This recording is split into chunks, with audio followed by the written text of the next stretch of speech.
you check the children? Show a little match sometimes.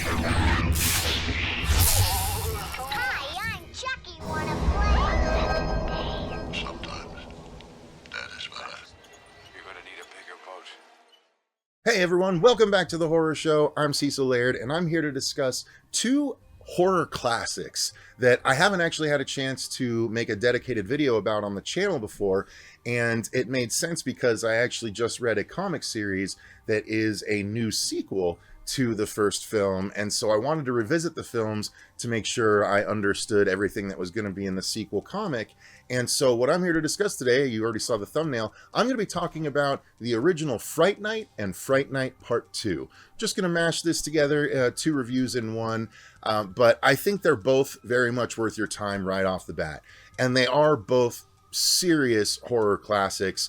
They're very much gateway horror as well upon a rewatch. Like, I watched these young and I loved them growing up. And I still think that younger horror viewers could watch these today and have them be formative in their horror development. They are so well done. And I will be doing a separate video on the Fright Night and Fright Night 2 remakes, because I definitely enjoy the first remake. I've only watched the second one once, but I remember enjoying it pretty well. So I'm going to do a separate video discussing those two, but I'm going to be focusing on the 1985 and 1988 ones in this one. So starting with 1985's Fright Night, this is just an awesome film. If you don't know the story, it's about Charlie Brewster, who is a teenage high schooler that is with his girlfriend Amy, played by Marcy Darcy from Married with Children, if you're familiar with that program. Amanda Bierce, I'm not sure quite how to say her last name, but she plays the role.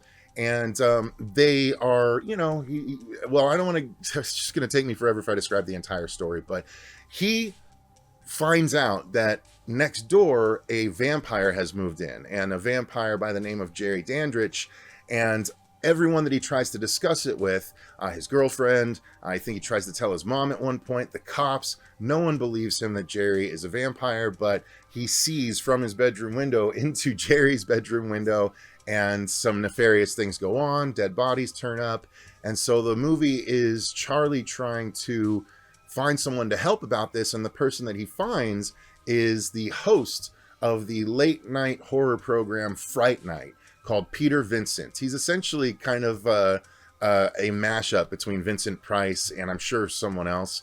But essentially he's the prototypical Elvira or Joe Bob Briggs, like the guy that hosts the movies, but he plays the vampire hunter. And so Charlie decides to track him down. I guess he lives in Hollywood, and he tracks down Peter Vincent and tells him about the vampire living next door. And, you know, eventually he convinces Peter to go with him, even though he doesn't really believe. He decides to, Peter works with Charlie's girlfriend and his best friend, Evil Ed, to convince Charlie that vampires aren't real. When they go to do that, however, Peter, unfortunately for them, sees that Jerry is indeed a vampire, and it becomes sort of a race for survival at that point. Again, on a sort of a tame level, because it is 1985. It's not overly, you know, crazy and fast moving, but it's a really fun film, and there's a big confrontation towards the end. And honestly, the story is so simple, but so it's just rear view mirror with vampires, right? Or rear window. That's what it is. Rear view mirror. It's Hitchcock's Rear Window, but with vampires. And so I was really into it again on the rewatch this time. I loved it as a kid, but I hadn't watched it in probably 20 years, honestly.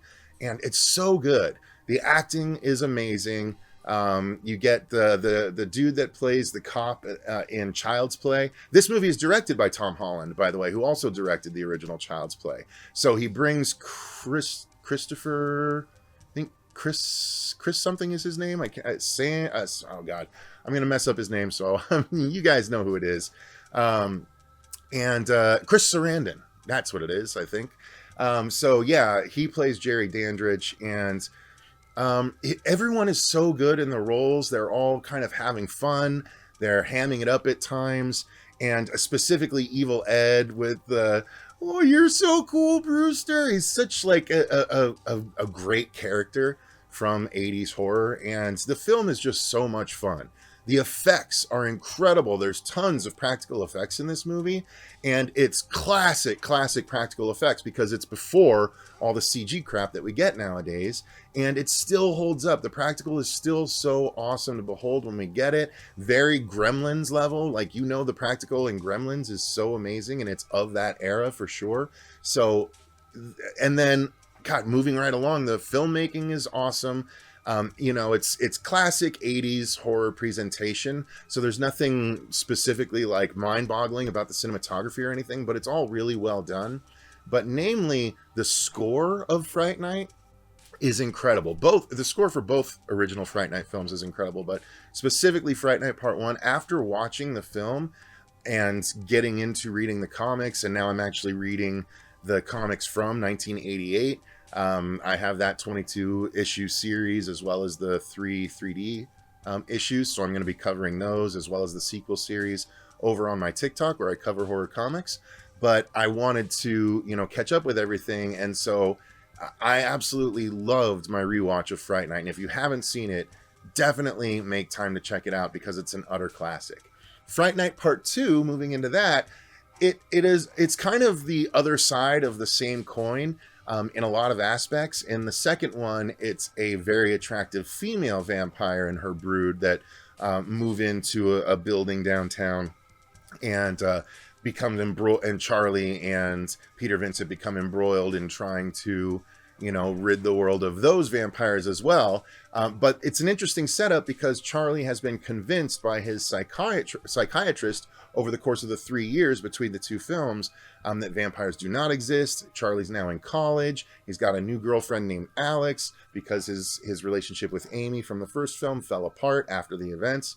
And so Charlie has moved on from vampires, and he's trying to not believe in it, but unfortunately, this is where it kind of becomes a little, it's less unique than the first film because it just redoes a lot of the stuff. For instance, the first time Charlie got an inkling that Jerry was a vampire moving in next door in the first one is, first thing he sees is people carrying a coffin into the basement. So in this one, the first inkling he gets is people moving 3 big coffin-sized boxes into the property that he's, you know, checking out. He just happens to be next door to the place that they're doing that, even though it's not next door to his house anymore. So again, convenience there as well. And then, you know, there's similar things where at first Peter Vincent doesn't believe that it's another set of vampires. Like at first he believes that it could be, but when they get to the party, Regine's party, which is the name of the female vampire, you know, it's a vampire themed party. So Peter Vincent thinks that Charlie was just confused and everything. But once again, he uses his mirror to prove that they actually are vampires, and he rushes off. And so it's a similar thing. Basically, the female vampire is Jerry Dandridge's sister, and they're both thousands of years old, or at least 1,000 years old. And so she is there in town to get revenge on Charlie and Peter Vincent in her own slow way. And the interesting part of the film is that she's not trying to kill Charlie. She's actually trying to slowly turn him into a vampire so that he will live forever and she can torture him forever for killing Jerry Dandridge. It's a really cool premise, honestly, for a sequel. I dig it. They just did a lot of the same stuff as the first film. There wasn't quite as many cool effects in the second one. You get a lot more of a werewolf that's played by a really fun actor that we don't see enough in stuff, but he's a character actor and he's really good in it. And then there's a roller skating vampire, which was a choice in 1988.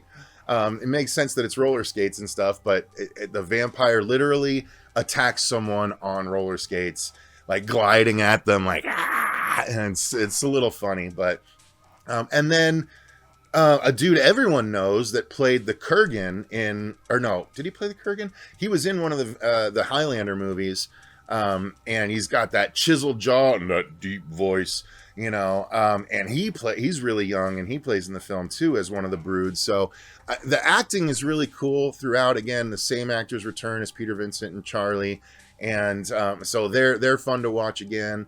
And all the other actors around them, they're very 80s, but they do a good job for what they're trying to do. So I think the acting was well done here as well. The filmmaking was, again, pretty standard, but I think it was a little less refined than the first film's filmmaking, or cinematography, I should say, was.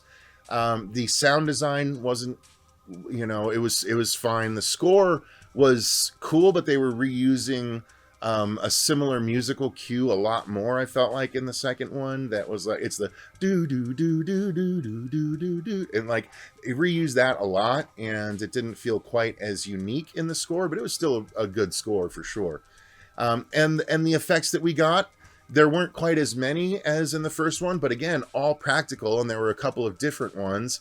A couple of different neat melting effects that are a little different than what we got in the first one. So all in all, Fright Night Part 2 is still a very worthwhile watch. It's just not quite as good as the first one, but to me, they're both classics, 3 years apart, same characters, same actors reprising their roles and continuing the story in an entertaining way. And so, yeah, I think it's very much worth your time. Both of these films, if you haven't seen them, are absolutely worth your time.